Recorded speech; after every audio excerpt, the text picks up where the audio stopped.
Assalamualaikum warahmatullahi wabarakatuh. Selamat datang. Kali ini Kang Selamat akan membawakan kisah yang berjudul Ipat-ipat Demang Kajang, Tumbal Manten Kali Gandu. Cerita ini ditulis oleh Indra Gunawan. Sebelum kita masuk ke ceritanya, buat kalian yang belum subscribe channel ini, tekan tombol subscribe-nya terlebih dahulu dan tekan tombol notifikasinya agar kalian tidak ketinggalan romansa lainnya dari Kang Selamat.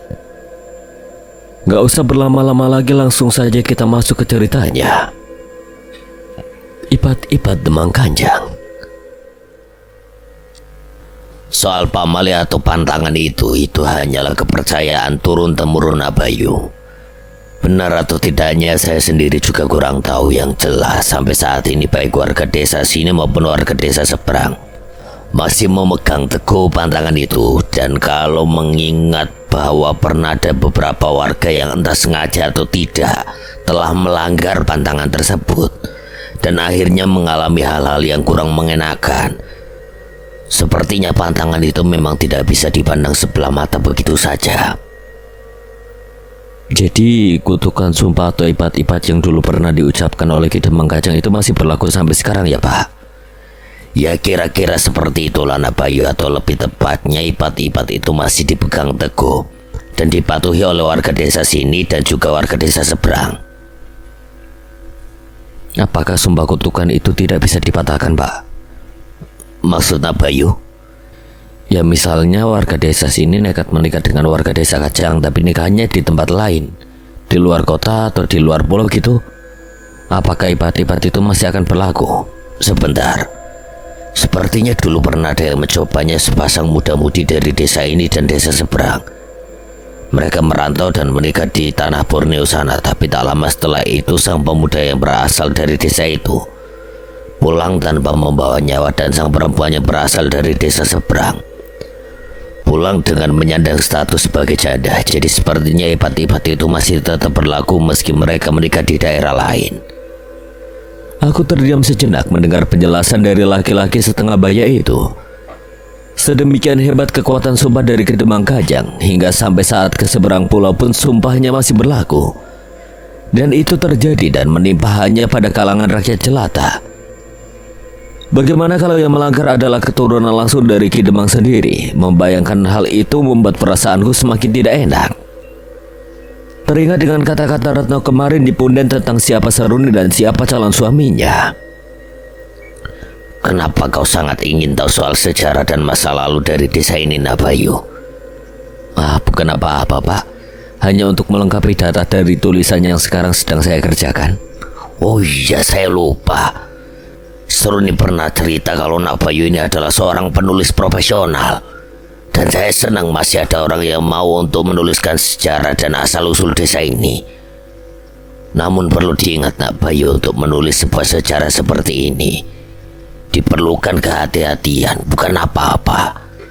Tapi kalau Nabayu menulisnya tanpa menyertakan data yang lengkap, takutnya nanti bisa menimbulkan salah persepsi bagi yang membacanya. Justru karena itulah Pak, saya berusaha untuk mencari informasi yang selengkap-lengkapnya. Apa sekiranya Bapak tahu orang yang benar-benar akan memberi sejarah dari desa ini? Seseorang yang dituakan di desa ini misalnya? Atau malah orang yang masih memiliki garis keturunan langsung dari para leluhur pendiri desa ini? Siapa ya? Sepertinya di desa ini sudah tidak ada. Nah, saya sendiri katanya masih memiliki garis keturunan dengan Ki Demang Antian. Tapi saya juga nggak tahu banyak, maklumlah. Saya tidak begitu peduli dengan hal-hal yang semacam itu. Bagaimana dengan desa seberang sungai itu Pak? Desa seberang? Oh iya, saya ingat. Ada namanya Mbah Karyo. Beliau sesepuh desa Kajang dan masih memiliki darah keturunan dari Ki Demang Kajang. Konon katanya usianya sudah lebih dari 100 tahun. Mungkin beliau tahu lebih banyak tentang sejarah dan masa lalu dari kedua desa ini. Yes, akhirnya aku bisa bersorak lega. Kalau saya berkunjung dan menemui beliau di desa Kajang, apa nggak apa-apa Pak? Sepertinya sih bukan masalah. Nah, secara kan kamu bukan asli warga desa ini. Cuma Cuma kenapa Pak? Saya nggak begitu yakin siapa nantinya anak Bayu bisa mendapatkan informasi dari kakek itu atau tidak. Loh, memangnya kenapa Pak? Apa Mbak Karyo ini? Bukan begitu, Mbak Karyo ini juga manusia biasa seperti kita. Tapi kalau dilihat dari usianya yang katanya sudah lebih dari 100 tahun, mungkin daya ingatnya juga sudah jauh berkurang. Dan satu lagi, yang menjadi masalah pendengarannya juga sudah sangat jauh berkurang. Jadi mungkin Nak Bayu akan sedikit kesulitan untuk bicara dengannya. Jadi begitu ya. Aku harus mewawancarai seorang kakek tua yang sudah pikun dan kurang pendengaran. Tak masalah. Segala cara akan kutempuh demi untuk mendapatkan apa yang aku inginkan. Benar apa yang dikatakan oleh Kinan tempo hari. Desa ini terlihat lebih maju jika dibandingkan dengan desa Ngantian. Jalanan desanya sedikit lebih luas dan sudah diaspal mulus. Berbeda dengan jalanan desa Ngantian yang hanya dicor beton seadanya. Rumah-rumah penduduk yang berjajar di kiri kanan jalan juga terlihat lebih padat. Rata-rata sudah dibangun permanen dengan tembok yang halus berlapis cat berwarna cerah. Namun suasana di desa ini terlihat lebih sepi jika dibandingkan dengan suasana di desa Ngantian. Sepanjang perjalanan tadi, hanya sesekali aku berpapasan dengan warga yang sepertinya hendak berangkat ke sawah atau ladang. Terlihat dari sanggul yang mereka sandang di bahu, juga beberapa anak berseragam SMP yang berjalan beriringan pulang dari sekolah. Sesekali aku mencoba tersenyum dan menyapa setiap orang yang kujumpai. Namun entah mengapa tanggapan mereka terasa begitu dingin. Hanya senyum kaku serta tatapan penuh selidik yang mereka berikan sebagai tanggapan atas keramahan yang kucoba tawarkan. Hal itu jelas membuatku merasa terheran-heran. Apalagi saat aku menanyakan arah jalan ke rumah Mbah Karyo kepada seorang perempuan yang aku jumpai. Orang itu justru balik bertanya kepadaku, "Mbah Karyo yang mana?" Begitu tanya si perempuan dengan nada sedikit ketus. Memangnya ada berapa Mbah Karyo yang tinggal di desa ini? Ada 2 Karyo di desa ini, Mbah Karyo Dengkek dan Mbah Karyo Budek. Mbah Karyo di Mejo. Beruntung semalam Pak Martono sempat menyebutkan nama lengkap laki-laki yang ingin kutemui itu. Sampean ini siapa? Dari mana dan ada keperluan apa mencari Mbah Karyo? Saya Bayu Bu, saudara jauhnya Mbah Karyo dari...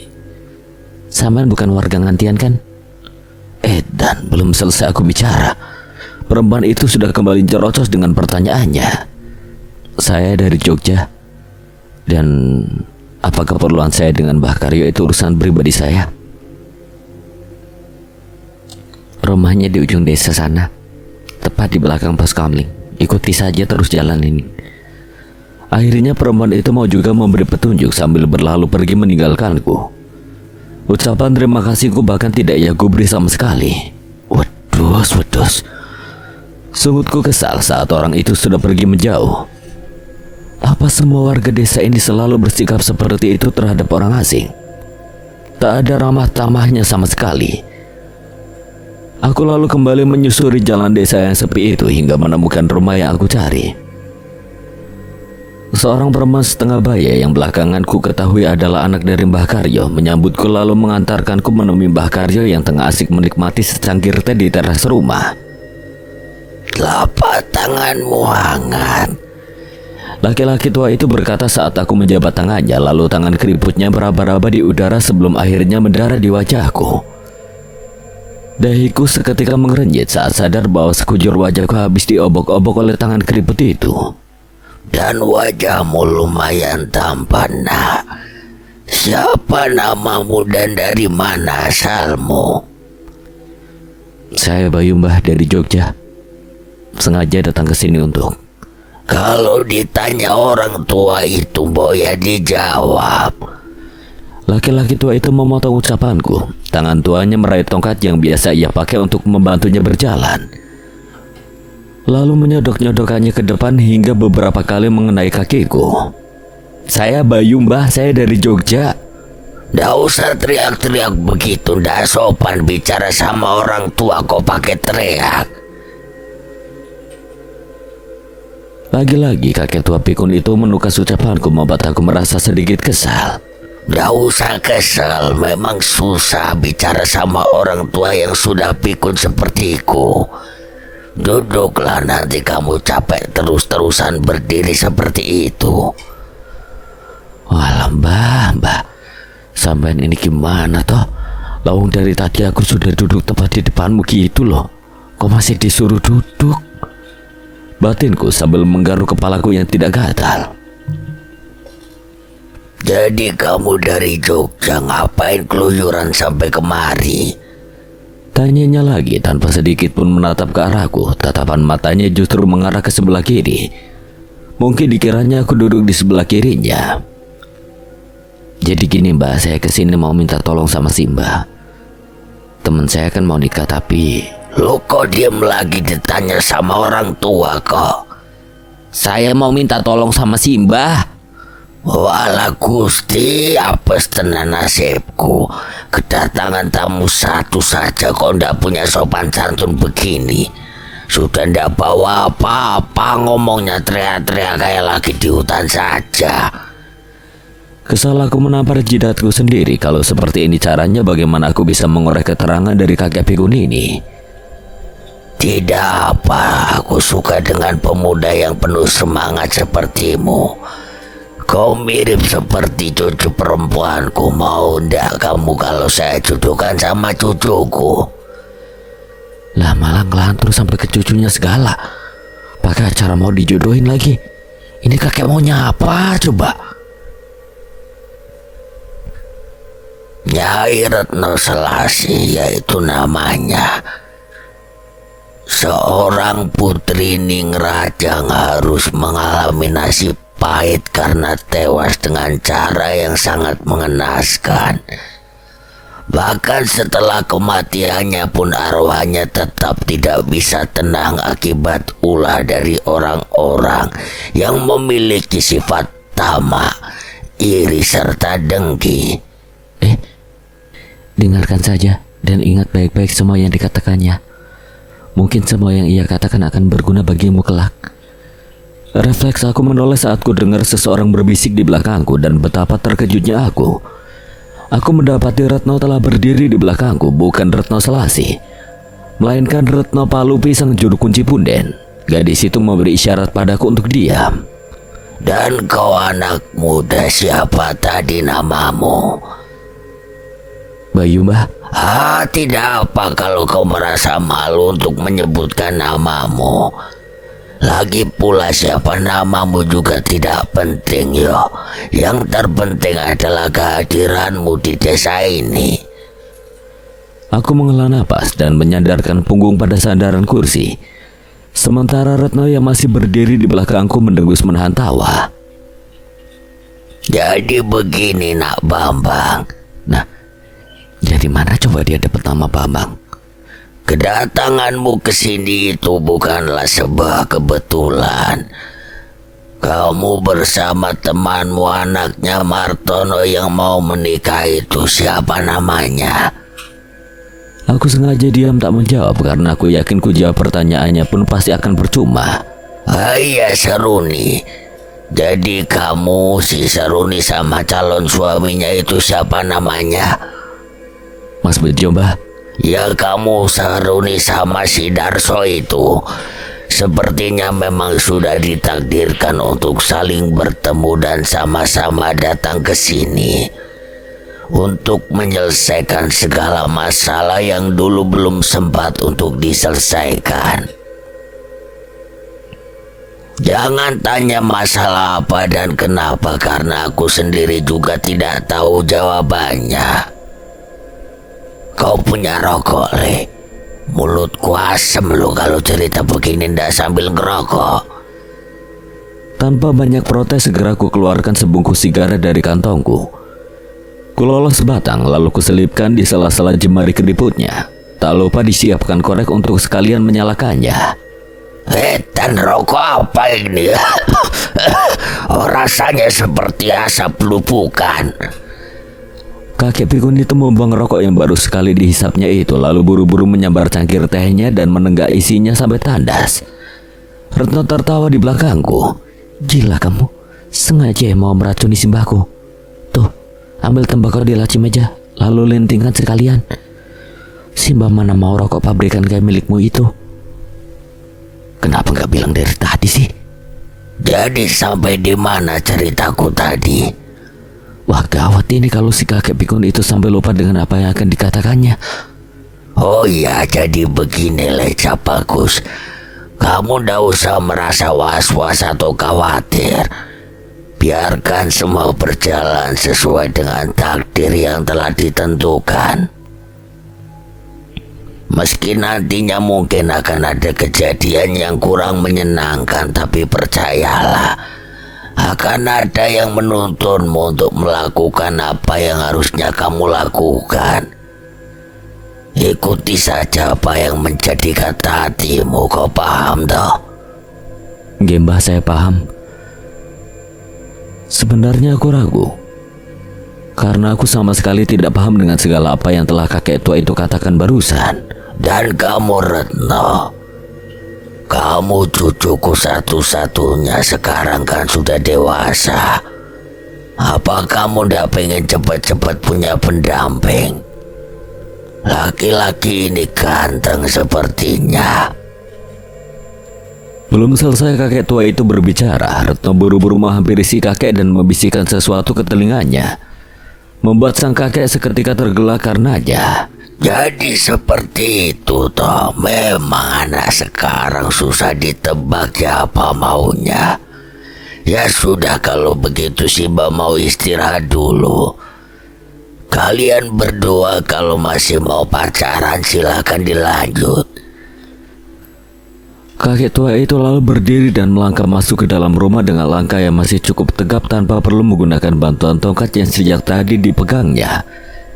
Jelas hal itu membuatku melongo seketika. Jadi kamu cucunya Simba itu? Tanya aku pada Retno yang kini telah duduk di kursi yang tadi diduduki oleh sang kakek. Kalau ya emang kenapa? Dan jadi sudah berapa lama kamu jadi juru kunci punden itu? Tanya aku sambil mengiringi langkah Retno kembali ke punden. Ya setelah dari rumah Mbah Karyo, aku memang memutuskan untuk ikut Retno kembali ke punden. Beruntung gadis itu sama sekali tidak keberatan. Jadilah sore itu kami berdua menyusuri jalanan desa menuju ke arah timur. Lumayan lama, hampir 3 tahun kalau nggak salah. Tepatnya semenjak ayahku yang menjadi juru kunci sebelumnya meninggal. Sejak saat itulah aku memutuskan untuk kembali ke desa dan meneruskan tugasnya. Retno menjawab sambil membalas anggukan dan senyuman seorang warga yang kebetulan berpapasan dengan kami. Sedikit aneh, warga yang semula bersikap dingin saat bertemu denganku kini mendadak menjadi ramah saat melihatku berjalan bersama Retno. Kamu gak merasa gimana gitu menjalankan tugas itu? Maksudmu? Ya secara kamu kan seorang perempuan berpendidikan tinggi pula, sementara tugasmu jadi juru kunci itu. Aku tahu kemana arah pertanyaanmu. Tugas menjadi juru kunci ini sudah menjadi kewajibanku sebagai penerus almarhum bapakku. Karena memang hanya aku satu-satunya anak yang beliau punya. Dan aku menjalaninya juga dengan sukarela kok. Bahkan aku sangat menikmati tugas yang oleh kebanyakan orang dianggap tidak biasa ini. Aneh. Yuk, panggil aja aku Bayu atau Bay. Panggilan Yu itu seperti kamu memanggil perempuan saja. Retno tertawa lepas, tawa yang baru sekali ini aku dengar dari gadis itu semenjak pertama kali aku melihatnya. Sangat penting ya sebuah nama panggilan bagimu. Baiklah, coba kau tatap aku baik-baik, Bay, dan katakan apa yang kamu lihat dari sosokku ini. Retno kembali berhenti, lalu memutar tubuhnya menghadap ke arahku. Mau tidak mau aku pun ikut berhenti dan menatapnya dari ujung rambut sampai ke ujung kaki. Cantik. Konyol. Maksudku, orang seperti apa aku ini menurutmu, Bay? Kita baru kenal, mana bisa aku menilaimu? Ayolah, sebagai seorang cowok meski cuma sekilas, kamu pasti sudah punya penilaian terhadapku. Apa ya? Sepertinya kamu sosok gadis yang tangguh, cerdas, periang, dan sedikit galak ya. Ya, galak. Awal ketemu kau nyaris meremukkan kepalaku dengan sebongkah batu. Aku masih ingat itu. Gadis itu kembali tertawa. Sepertinya benar dia tipe gadis yang periang di balik sifatnya yang galak. Maaf soal satu itu, tapi semua gadis pasti akan melakukan hal yang sama jika ada laki-laki yang mengintipnya saat sedang mandi. Hei, aku sudah bilang kalau saat itu aku tidak sedang mengintip. Iya, aku tahu. Dan aku juga sudah meminta maaf untuk soal yang itu. Jadi kita impas. Dan soal apa yang kamu katakan barusan semuanya salah. Hah? Salah? Soal yang mana? Masuklah. Retno memasuki gapura punden yang tidak berpintu itu. Sedikit ragu, aku pun mengikutinya. Masih kurasakan hawa dingin yang merambat di sekujur tubuhku saat aku melintasi gerbang itu. Namun kali ini tidak sehebat kemarin yang kurasakan kini adalah hawa dingin yang terasa begitu menyejukkan. Semua yang kau katakan soal diriku itu semuanya salah. Gadis itu masuk ke dalam bangunan kecil yang berada di sudut area punden dan lagi-lagi aku mengekor di belakangnya. Mungkin di matamu aku terlihat tegar, Bay, tapi di sini, di dalam sini, hati dan jiwaku sangatlah rapuh. Karena itulah aku sangat bersyukur saat mendapatkan mandat untuk menjaga punden ini. Karena hanya di tempat inilah aku bisa mendapatkan ketenangan yang kuinginkan. Setelah sekian lama merasa jenuh dengan kehidupan yang membosankan. Kamu mau kopi? Ya, yang namanya hidup terkadang memang tidak semulus yang kita harapkan. Tapi terlalu berlebihan rasanya kalau kau sampai mengasingkan diri di tempat seperti ini. Kau lumayan bijak juga rupanya. Mau makan? Tidak, terima kasih. Tolakku halus tanpa sungkan. Gadis itu lalu sibuk menyuapkan isi rantang ke dalam mulutnya. Tapi kau tak tahu seberapa berat beban hidup yang harus kutanggung, Bay. Andai saja kau tahu, Bay. Semua orang punya beban hidup masing-masing, no. Dan jangan panggil aku, no. Iya deh. Maksudku begini, Retno Palupi. Semua orang pasti punya beban hidup masing-masing. Dan sama seperti diriku, kau pasti juga tak tahu kan seberapa berat beban hidup yang harus kutanggung. Tapi aku tetap menjalaninya dengan santai karena mau tidak mau hidup akan terus berjalan. Lari dari masalah bukanlah solusi yang tepat untuk menyelesaikan masalah, kurasa. Sudah berapa kali kau bertemu dengan beliau? Maksudmu dengan Mbah Karyo? Baru sekali tadi. Dan aku berharap itu adalah untuk terakhir kalinya. Susah ya ngomong sama kakekku yang sudah pikun itu. Tapi bukan itu yang aku maksud. Tapi sudah berapa kali kau bertemu dengan Nyai Selasi? Nyai Selasi? Iya, perempuan misterius berbaju pengantin yang katanya pernah kau temui itu. Aku yakin itu adalah Nyai Retno Selasi. Dari mana kau tahu kalau aku pernah bertemu dengan perempuan misterius berbaju pengantin?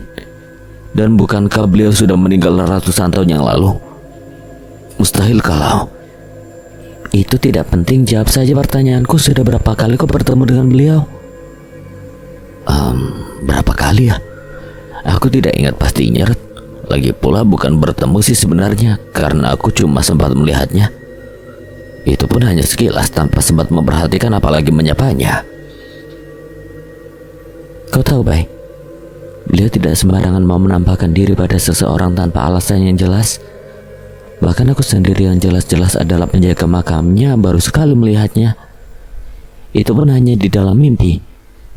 Setahuku baru 3 orang termasuk dirimu yang pernah melihat atau bertemu dengan beliau dalam keadaan sadar. Kau serius? Ya, aku sangat yakin soal itu. Bahkan juru kunci sebelumnya yang menjaga punden ini pun hanya bisa melihat beliau dalam mimpi. Bahkan ada yang tidak pernah melihatnya sama sekali. Lalu, apa maksudnya dia sampai menampakkan diri kepadaku yang jelas-jelas tidak ada sangkut pautnya sama sekali dengan desa ini? Soal itu aku juga tidak tahu. Kenapa tak kau tanyakan sendiri kepada beliau? Dan kau suruh aku bertanya kepada orang yang sudah meninggal ratusan tahun yang lalu? Sabar, Bay. Cepat atau lambat kau pasti akan tahu kok. Mungkin nanti beliau sendiri yang berkenan untuk menjelaskan semuanya padamu. Itu pun kalau kamu berhasil memenuhi apa yang beliau inginkan. Apa itu? Entahlah. Gadis itu meletakkan rantangnya yang telah kosong lalu mencuci tangannya dengan kucuran air dari dalam kendi. Setelah sebelumnya ia menenggak setengah dari isi kendi itu. Orang pertama dan kedua sebelum kamu yang sempat ditemui oleh beliau sepertinya gagal dan tidak pernah punya kesempatan untuk menjelaskan apa yang mereka alami. Apa yang terjadi dengan kedua orang itu? Mereka bernasib malang, tewas tanpa sebab yang jelas di bantaran kali Gandu sana. Tewas? Iya, tewas, mati, meninggal. Mereka kehilangan nyawa tanpa sebab yang jelas di bantaran kali sana. Tragis memang. Nasib mereka berakhir di desa ini jauh dari keluarga dan sanak kerabat mereka. Jadi, mereka pendatang sepertimu. Mereka juga mengalami kejadian yang sama sepertimu. Datang ke desa ini bermaksud untuk mencari kebahagiaan namun justru berujung tragis. Setelah sebelumnya sempat melihat penampakan Nyai Selasi dan masuk ke dalam punden ini, karena itulah kemarin aku berusaha keras untuk mencegahmu datang ke sini. Gila, kau tidak sedang menakut-nakutiku kan, Red? Untuk apa aku menakut-nakutimu? Aku justru berusaha memperingatkanmu, Bay, agar peristiwa buruk itu tidak sampai terulang dan menimpamu. Lalu apa yang sebaiknya aku lakukan sekarang? Jujur rasa takut mulai menjalar di hatiku meski aku belum sepenuhnya percaya dengan semua ucapan gadis itu.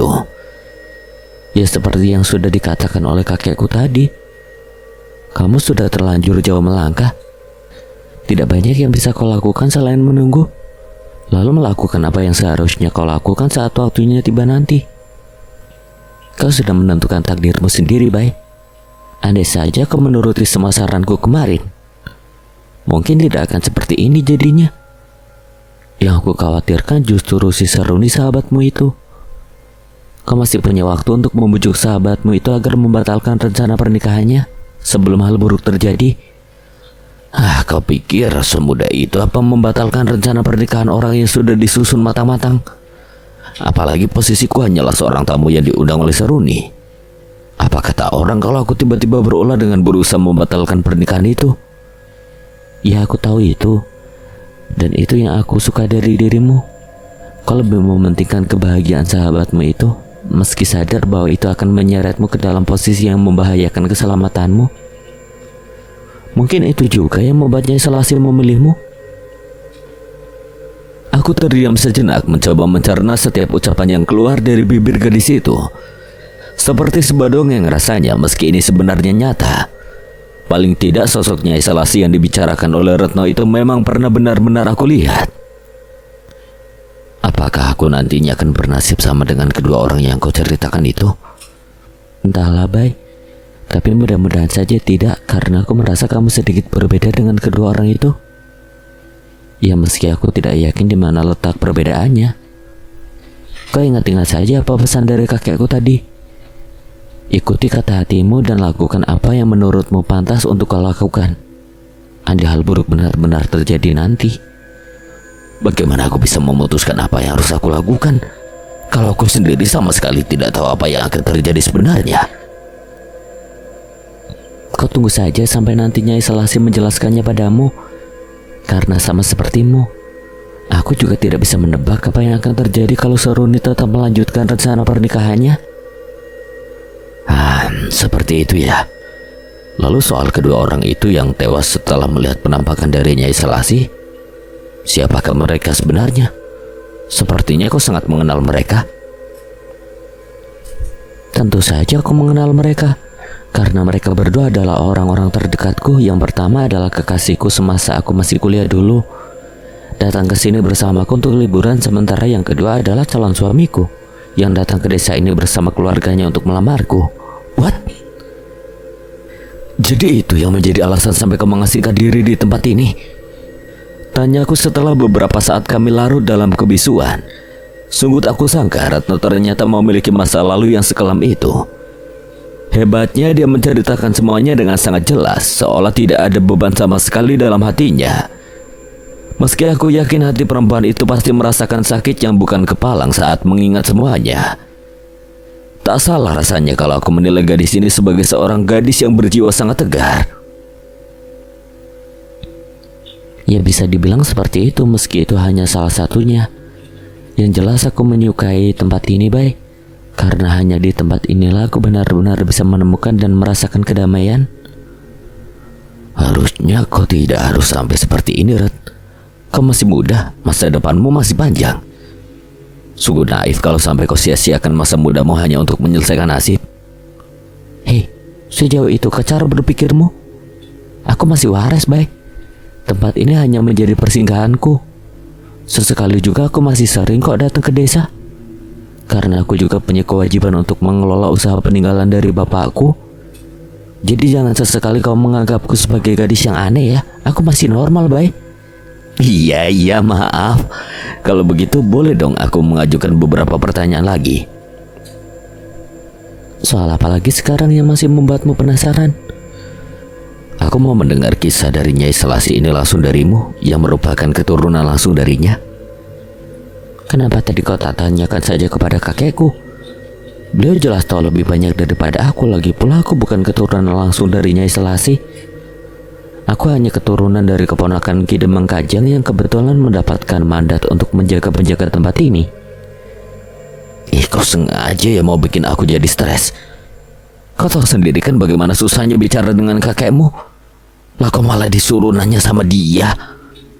Bercanda, baik, tunggu sebentar. Akan kupinjami kau sesuatu agar rasa penasaranmu itu bisa sepenuhnya mendapatkan jawaban. Retno bangkit lalu meraih sebuah kotak kayu kecil dari atas rak dan meletakkannya di hadapanku. Apa ini? Bukalah, nanti kau akan tahu apa isinya. Ini sebuah buku. Sebuah kitab lebih tepatnya. Serat Kidung Tali Jiwa. Ditulis langsung oleh Ki Demang Kajang untuk mengenang putrinya, Nyai Retno Selasih. Bacalah.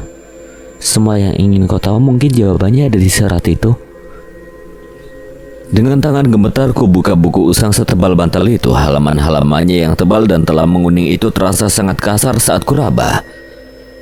Entah kertas jenis apa yang dipakai untuk membuat buku ini. Lembar demi lembar dari halaman buku itu ku amati semua tulisan yang termuat dalam buku itu. Ditulis dengan huruf Jawa meski sedikit kesulitan untuk membacanya. Tapi aku yakin isi dari buku itu adalah kumpulan tembang-tembang Macopat yang dulu sering aku pelajari saat masih belajar di sekolah dasar. Aku harus membaca semua ini. Kenapa tidak kau ceritakan saja isinya secara langsung? Ayolah, baik, kau harus mau berusaha kalau ingin mendapatkan apa yang kau inginkan. Dengan membaca buku itu aku yakin kau akan lebih bisa memahami kisah dari Nyai Selasih itu. Kecuali kau memang tidak bisa membaca tulisan aksara Jawa itu. Bukan begitu, Red. Tapi buku setebal ini mungkin butuh waktu sampai berhari-hari untuk aku bisa selesai membacanya. Belum lagi isi buku ini adalah kumpulan tembang-tembang Macopat yang pastinya akan banyak kata-kata kiasan dan teka-teki yang harus kupecahkan. Hello, katanya kau seorang penulis misteri. Harusnya kau senang dong mendapatkan tantangan yang seperti ini. Skakmat. Kata-kata Retno berhasil memojokkanku, membuatku hanya bisa nyengir sambil garuk-garuk kepala. Jadi buku ini boleh kubawa dulu? Ya, tapi dengan syarat. Apa syaratnya? Berhubung buku ini adalah harta pusaka keluargaku, maka kau harus bisa menjaganya sebaik mungkin. Jangan sampai rusak apalagi hilang. Juga jangan sampai ada warga ngantian yang mengetahui kalau kau membawa dan menyimpan buku ini. Bisa heboh nanti. Dan satu lagi, jangan sekali-kali kau berani menyalin atau memfotonya, apalagi sampai menyebarkan di media. Kau bisa celaka kalau sampai berani melakukannya. Celaka? Apa buku ini ada penghuninya? Ternyata kau masih percaya dengan hal-hal yang begituan ya. Tapi bukan itu maksudku.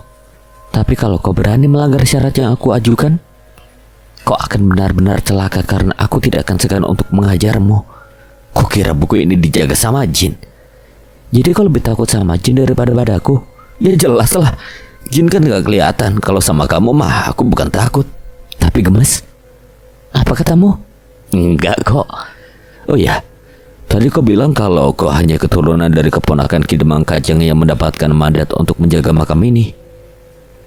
Apa itu berarti kau bukan keturunan langsung dari Ki Demang Kajang? Ya bisa dibilang seperti itu. Meski masih ada hubungan keluarga, namun derajat kakek moyangku jauh di bawah Ki Demang Kajang. Sedikit tidak adil sebenarnya seorang keponakan Demang hanya dijadikan sebagai penjaga makam. Tapi Tapi itu dianggap sebagai sebuah kehormatan oleh kakek moyangku, karena yang beliau jaga adalah makam seorang putri. Seperti itu ya. Ya sudah, kalau begitu aku pamit dulu ya. Udah sore nih, dan sepertinya mau hujan juga. Bisa repot nanti kalau sampai aku kehujanan di jalan. Cemen kamu, masa sama hujan aja takut? Ya udah pulang sana. Ingat, jangan sekali-kali kamu berniat untuk membawa kabur buku yang aku pinjamkan itu. Kalau tidak ingin menyesal seumur hidup. Sialan, kau pikir tampangku ini seperti maling apa? Ya sudah, aku pulang dulu. Makasih banyak buat semuanya ya. Besok kalau ada waktu aku kesini lagi. Gadis itu tersenyum melepas kepergianku. Tidak ada lagi kesan galak dan angkuh yang sempat ia tunjukkan saat pertama kali kami bertemu dulu. Akhirnya aku berhasil juga menaklukkan gadis galak itu. Gerimis mulai turun rintik-rintik saat aku menjejakkan kaki di halaman rumah joglonan besar itu. Beruntung aku tidak sampai kehujanan di jalan, tapi keberuntunganku sirna seketika saat di teras pavilion kulihat Saruni menyambutku dengan wajah masam dan bibir cemberut mengerucut. Dari mana aja kamu? Pergi seharian gak pamit gak apa, ditelepon gak diangkat, di chat juga gak bales. Kau pikir aku gak khawatir? Serama panjang lebar khas mulut perempuan ia berondongkan padaku, membuatku tidak punya kesempatan untuk menjawabnya. Kutatap gadis itu lekat-lekat. Dia terlihat semakin cantik kalau sedang marah seperti itu. Kedua matanya yang membeliak lebar, hidung mungilnya yang kembang kempis menahan emosi dan bibirnya. Saruni, andai kau tahu bahwa nasibmu kini sedang dipertaruhkan. Hei, ditanya malah bengong. Kenapa kamu melihatku seperti itu? Ada yang aneh dengan diriku? Iya, aneh. Kedua lubang hidungmu semakin lebar kalau sedang marah begitu. Sialan. Buruan mandi sana. Pasti dari pagi kamu belum mandi kan? Habis itu kita makan bareng. Udah dari tadi lu aku nungguin kamu. Iya bawel. Aku pura-pura bersungut sambil masuk ke pavilion. Segera aku simpan kamera dan tas lempangku di atas meja, lalu menyambar handuk dan baju ganti. Kamu mau ikut mandi bareng denganku? Godaku saat gadis itu mengekori langkahku menerjang rinai gerimis menuju ke arah sumur. Sudi amat, kok kira aku gadis apaan? Gadis itu membelokkan langkahnya, berlari-lari kecil masuk ke dalam rumah joglo. Kini aku yang dibuat tertawa oleh tingkah konyolnya itu.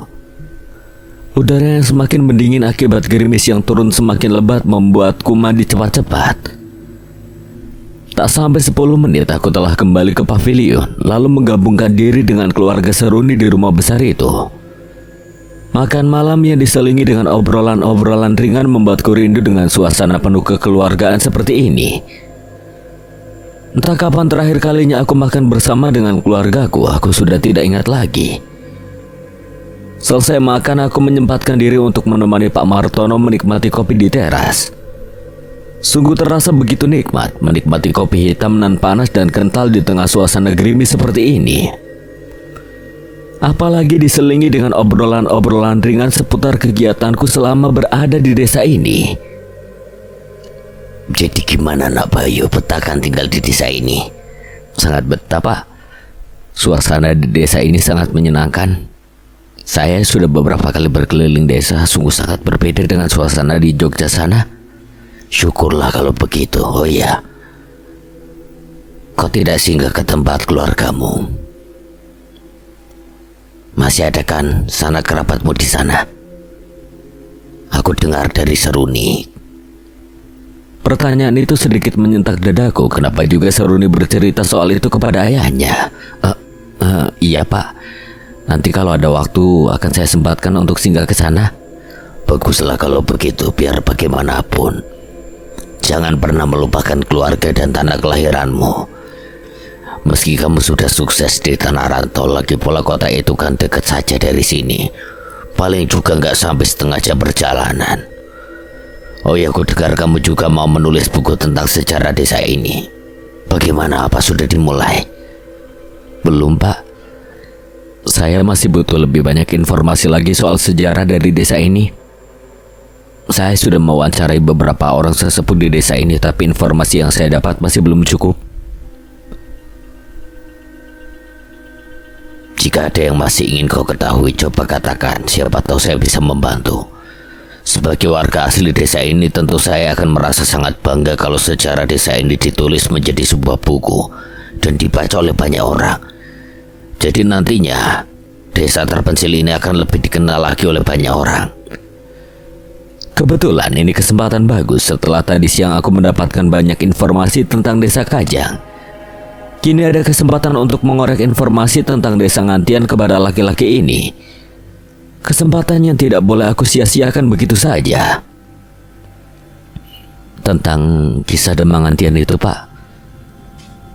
Setelah tewasnya Putri Retno Selasi, bagaimana kelanjutan hubungan antara Kademangan Ngantian dan Kademangan Kajang? Dari cerita yang saya dengar, setelah kejadian itu hubungan kedua Kademangan sempat meregang, Nabayu. Meski telah berusaha didamaikan oleh pihak keraton Kasunanan, bisa dimaklumi karena kedua belah pihak sama-sama kehilangan putra dan putri kesayangan mereka. Demang Kajang kehilangan putrinya yang tewas mengenaskan, sementara Demang Ngantian sendiri juga kehilangan putranya yang gugur dalam peperangan setelah peristiwa tewasnya Putri Retno Selasi. Perseteruan pun terus berlanjut meski tidak sampai terjadi peperangan lagi, hingga membuat gerah pihak keraton Kasunanan. Hingga seiring dengan berjalannya waktu, setelah kedua Demang itu wafat, status Kademangan Kajang dan Ngantian dicabut, dan wilayah terpecah menjadi beberapa desa kecil yang ada sampai sekarang ini. Lalu, putra Demang Ngantian yang tewas dalam peperangan itu dimakamkan di mana, Pak? Saya lihat di desa ini tidak ada punden seperti di desa seberang sana. Wah, ternyata kamu juga sudah tahu ya soal punden itu. Memang berbeda dengan Putri Retno Selasi yang makamnya dijadikan punden. Raden Bayu Satrio, putra Demang Ngantian itu justru dimakamkan di puncak Gunung Adiroyo, atau yang sekarang lebih dikenal dengan nama Gunung Pegat. Entah apa maksud dari Ki Demang Ngantian itu sampai memutuskan untuk memakamkan jasad putranya di sana. Bahkan katanya saat memakamkannya pun dilakukan secara diam-diam hingga tidak banyak yang tahu di mana posisi tepatnya dari makam Raden Bayu Satrio ini. Ini satu poin penting lagi yang tidak boleh aku lewatkan. Otakku dengan cepat bekerja, menghubungkan antara kemunculan sosok perempuan misterius berbaju pengantin yang beberapa hari lalu kulihat di Gunung Pegat dengan keberadaan makam sang suami yang keberadaannya masih menjadi misteri. Lalu soal pelaku pembunuhannya Retno Selasi itu, Pak? Itu yang masih jadi misteri sampai sekarang, Nabayu. Konon katanya tidak ada saksi sama sekali di dalam peristiwa itu. Sang putri sedang sendirian di dalam kamar pengantin yang dijaga ketat oleh para prajurit saat peristiwa itu terjadi. Terasa janggal kalau sampai ada orang yang bisa masuk ke dalam kamar tanpa ada yang mengetahui. Pihak Kademangan Kajang menuduh bahwa Raden Bayu Satrio lah yang sebenarnya telah membunuh istrinya sendiri, karena ada desas-desus yang mengatakan bahwa sebenarnya Raden Bayu Satrio tidak pernah setuju dengan perjodohan itu. Namun pihak Kademangan Ngantian membantahnya, tidak mungkin kalau Raden Bayu Satrio yang melakukannya, karena saat peristiwa itu terjadi Raden Bayu Satrio sedang menemui dan berbincang dengan beberapa tamu undangan. Lagi pula jika memang ia melakukan pembunuhan itu atas dasar tidak setuju dengan perjodohan dengan Putri Retno Selasi, kenapa masih sempat untuk melampiaskan nafsu bejatnya sebelum menghabisi sang putri? Apa mungkin ada pihak ketiga yang tidak menyukai perjodohan itu, Pak? Orang yang diam-diam mencintai Raden Bayu atau Putri Retno Selasi misalnya? Entahlah, nah. Yang jelas sampai saat ini kasus pembunuhan itu tidak pernah terungkap. Hal itulah yang membuat hubungan kedua Kademangan ini menjadi renggang dan akhirnya berimbas dengan runtuhnya status Kademangan keduanya dan terpecah menjadi desa-desa kecil yang ada sekarang ini. Pak Martono mengakhiri ceritanya bersamaan dengan berdentangnya suara lonceng jam kuno dari dalam rumah joglo itu. Aku pun pamit untuk kembali ke pavilion mengingat waktu sudah hampir tengah malam. Semua kisah yang diceritakan oleh Pak Martono barusan harus segera kucatat untuk perlengkapan bahan tulisanku nanti. Selain itu aku juga sudah tidak sabar untuk mengetahui isi dari kitab Serat Kidung Tali Jiwo yang siang tadi dipinjamkan oleh Retno Palupi kepadaku. Sepertinya malam ini mau tidak mau aku harus begadang lagi. Hampir tengah malam namun gerimis tidak kunjung reda juga. Dengan setengah berlari aku melintasi halaman yang luas itu, meninggalkan teras rumah Joglo menuju ke pavilion. Meski hanya berjarak beberapa meter, namun gerimis yang menimpa tak urung membuat pakaian yang kukenakan menjadi sedikit lembab. Segera ku ganti pakaian itu dengan yang kering. Lalu dengan cekatan ku seduh secangkir kopi dengan air dispenser, sekedar untuk menghangatkan badan dan menemaniku begadang malam ini. Ya, rasanya sudah tidak sabar untuk segera membaca buku Serat Kidung Tali Jiwo yang siang tadi dipinjamkan oleh Retno padaku. Setelah duduk dan menyecap sedikit kopiku, segera ku keluarkan buku itu dari dalam tas lempangku. Ada perasaan aneh yang menjalar dalam hatiku saat tanganku menyentuh sampul buku itu. Perasaan yang sulit untuk dijelaskan dengan kata-kata. Hingga untuk sepersekian detik lamanya aku hanya memandangi buku yang telah kuletakkan di atas permukaan meja di hadapanku. Sebesit angin dingin menerpa wajahku saat aku membuka sampul buku yang terbuat dari kulit binatang itu, disusul dengan semerbak aroma wangi melati yang menelusup ke dalam indera penciumanku, membuat bulu-bulu halus di sekujur tubuhku meremang tiba-tiba. Aku memperhatikan setiap penjuru ruangan dengan pandangan nanar. Pintu dan jendela tertutup rapat, kipas angin di sudut ruangan juga dalam posisi off. Lalu angin dari mana yang menerpa wajahku tadi? Hanya sekejap memang, namun terasa sangat nyata. Seolah ada sosok tak kasat mata yang sengaja meniup wajahku. Aroma wangi melati yang tercium semakin tajam membuat hidungku mulai mengendus-endus. Mencari sumber dari aroma itu terasa sangat dekat. Seolah sumber bau itu berada tepat di hadapanku dan seolah ada kekuatan yang menuntunku. Aku menunduk dan mengendus halaman buku yang terbuka di hadapanku. Tak salah lagi, aroma wangi melati itu berasal dari lembaran-lembaran kertas tebal nan usang yang tersusun menjadi sebuah buku tua itu. Aneh, perasaan tadi siang saat ku buka buku ini di pundan tidak ada aroma wangi melati yang seperti ini. Gumamku dalam hati sambil mulai menelusuri huruf demi huruf yang tergores di halaman pertama buku tersebut. 3 pupuh, tembang mau cepat micil, mengisahkan kebahagiaan sang Demang Kajang saat menyambut kelahiran putri sematawayangnya yang kemudian diberi nama Retno Selasi. Tanpa sadar aku tersenyum, sepertinya Ki Demang Kajang ini memiliki jiwa seni yang sangat tinggi. Tembang-tembang yang ia ciptakan benar-benar sangat sempurna, dengan pemilihan kata-kata yang sangat puitis dan penuh dengan kata-kata kiasan. Sepertinya aku harus membacanya sambil berpikir keras agar bisa benar-benar memahami isi dari serat yang beliau tulis ini. Dengan tangan sedikit gemetar aku lalu membuka halaman kedua. Kali ini berisi 2 pupu tembang Dandagulo yang menceritakan perkembangan si kecil Retno Selasi yang mulai tumbuh menjadi bocah yang sangat lucu dan menggemaskan. Lalu disusul dengan 2 pupu tembang Mas Kumabang yang mengisahkan saat Retno Selasi telah tumbuh menjadi gadis remaja nan cantik jelita. Banyak pemuda-pemuda yang mulai melirik kembang Kademangan ini. Aku terus menelusuri halaman demi halaman buku tua itu. Dan entah kebetulan atau tidak, sayup-sayup dari kejauhan mulai terdengar alunan suara gamelan Jawa yang seolah mengiringiku menembangkan syair-syair yang termuat dalam buku tersebut. Mungkin suara dari radio yang dinyalakan oleh salah satu warga desa ini atau dari tempat lain. Entahlah. Kokok ayam jantan mulai terdengar saat penelusuranku sampai pada halaman yang menceritakan tentang peristiwa berdarah itu. Di bagian ini sepertinya Ki Demang Kajang menuliskannya dengan penuh luapan emosi. Goresan-goresan pena yang merangkai kalimat-kalimat berbentuk tembang durma itu terlihat lebih tebal dan kasar. Dadaku sampai berdebar saat membacanya. Kalimat-kalimat yang digunakan oleh Ki Demang Kajang benar-benar sanggup melambungkan anganku, membawa jiwaku berkelana ke masa lalu untuk menyaksikan peristiwa tragis itu dengan mata batinku sendiri. Sosok Nyai Retno Selasi yang ditemukan tergeletak tak bernyawa di atas ranjang pengantin dengan kondisi yang sangat mengenaskan benar-benar diceritakan dengan sangat mendetail. Lalu disusul dengan ungkapan penyesalan dari Ki Demang Kajang yang tidak bisa mencegah terjadinya peperangan. Tunggu. Beliau menyesal karena tidak bisa mencegah terjadinya peperangan. Apa itu berarti? Segera aku buka halaman selanjutnya dari buku tua itu dan benar saja, masih dengan tembang Durma, lalu disambung dengan tembang Pangkur dan Gambu. Ki Demang menceritakan bahwa penyerangan yang dilakukan oleh prajurit Kajang ke Kademangan Ngantian itu bukan atas perintahnya, melainkan atas inisiatif dari keponakan laki-laki Ki Demang yang bernama Raden Suryo Kencono.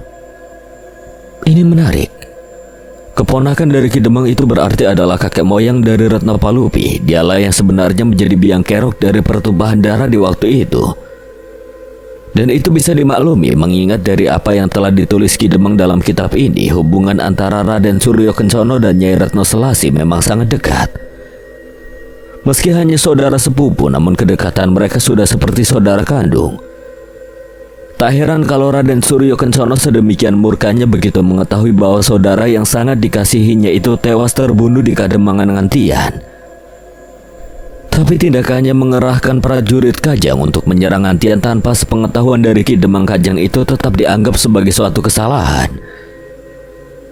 Nasi telah menjadi bubur, peperangan telah terjadi dan korban dari kedua belah pihak juga sudah berjatuhan. Beruntung berita itu dengan cepat terdengar sampai ke keraton Kasunanan yang membawahi kedua kademangan tersebut.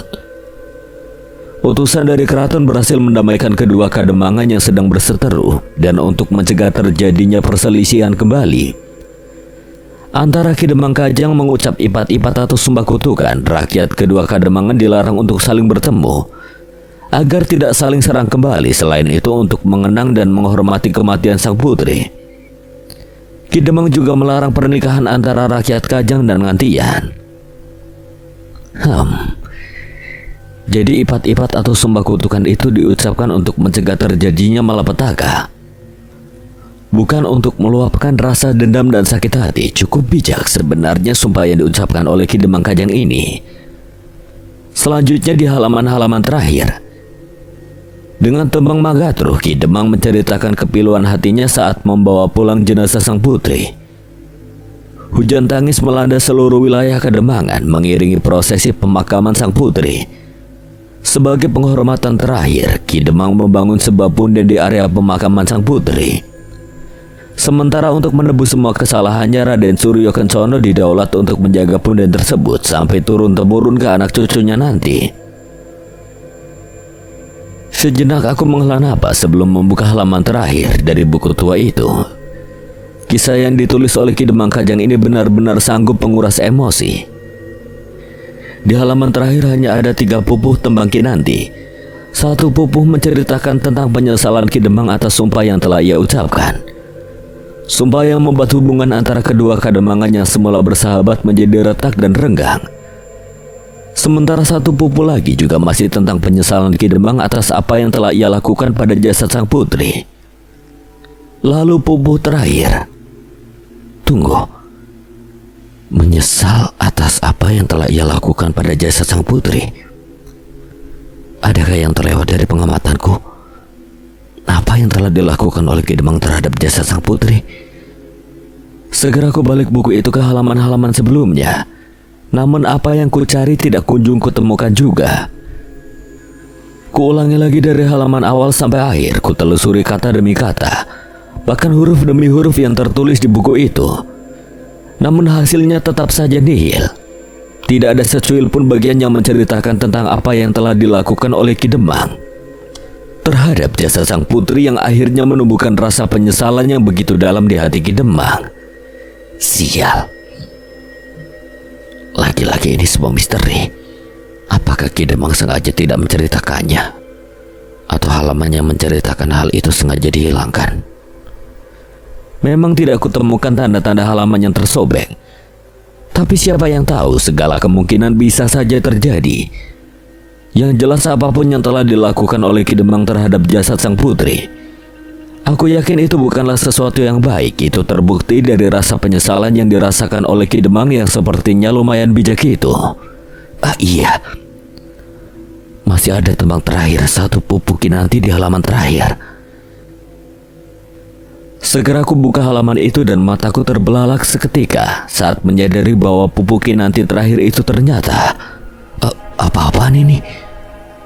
Dahiku mengerenyit seketika begitu mendapati pupu terakhir dari tembang Kinanti di halaman akhir buku ini, karena agak berbeda dengan tulisan-tulisannya sebelumnya. Ditulis dengan menggunakan aksara Jawa dengan tinta berwarna merah pekat. Tulisan itu masih sanggup untuk kubaca. Namun aku sama sekali tidak mampu memahami arti dan maknanya. Karena bahasa yang digunakan sepertinya bukan bahasa Jawa, entah bahasa apa. Mungkin bahasa Jawa kuno atau malah bahasa Sanskerta. Tidak hanya itu, setelah ku baca ulang akhirnya aku baru sadar bahwa ini bukan Pupu Kinanti. Memang sedikit mirip, namun jika dicermati dari guru lagu, guru gatra dan guru wilangannya, jelas ini berbeda dengan tembang Kinanti. Sampai beberapa kali aku membaca kalimat-kalimat yang tidak aku mengerti artinya itu, berharap bisa sedikit meraba dan mengkira-kira apa makna yang terkandung di dalamnya. Tapi hasilnya tetap saja nihil, sepatah kata pun tidak ada yang ku mengerti. Ternyata otakku tidak secerdas yang aku banggakan selama ini. Menyerah dengan kemampuan otakku, aku berinisiatif untuk memanfaatkan otak yang lain. Segera aku nyalakan laptopku, lalu sekejap kemudian aku mulai sibuk berselancar di dunia maya. Mungkin mesin pencarian bernama Mbah Google yang katanya serba tahu ini bisa membantuku. Berbagai macam kata kunci ku gunakan untuk mencari informasi tentang bahasa-bahasa kuno yang pernah digunakan di masa lampau, terutama di tanah Jawa Dwipa ini. Dan Mas Bay, tumben jam segini udah bangun.